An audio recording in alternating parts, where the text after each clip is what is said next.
Friends or foes? When being frugal turns into frenemy, my four friends, two 23-year-old females, Lisa and Vanessa, L and V, a 21-year-old female, Gina G, a 22-year-old male, Jake J, his 18-year-old brother, Sam S, and myself, 24-year-old Brian B, went to an amusement park together.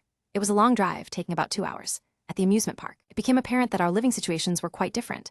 L, V, and G lived together in a shared apartment, while J lived with his brother S. I, on the other hand, resided alone in my own place. As we entered the park, I noticed that only I had a driver's license and a car, so I offered to drive us there and back. Each of us had paid for our individual tickets, and we decided to take turns paying for games. However, when it was my turn to pay, none of them would chip in or offer to help.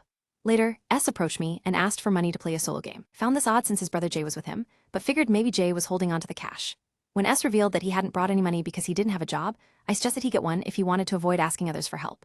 During our time at the amusement park, things took an awkward turn when S repeatedly yelled out a certain word, which, although initially amusing, started becoming embarrassing in front of families and children. I had to remind him that we could be kicked out if he continued doing so.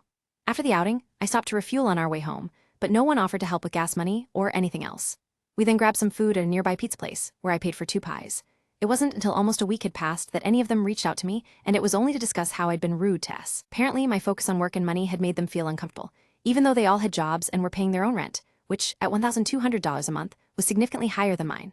When V, L, and G called me out for being insensitive to their financial struggles, I realized that we needed to have an open conversation. However, before we could discuss things further, my mom called with devastating news. My favorite uncle had passed away due to an overdose. I texted my friends, hoping they'd be supportive during this difficult time, but V was the only one who responded, and even then, her message seemed insensitive. Days went by without any of them checking in or offering condolences. Finally, G reached out with a rather tone-deaf request. She wanted me to help them move using my truck because it would be cheaper than hiring movers. So, am I being too harsh?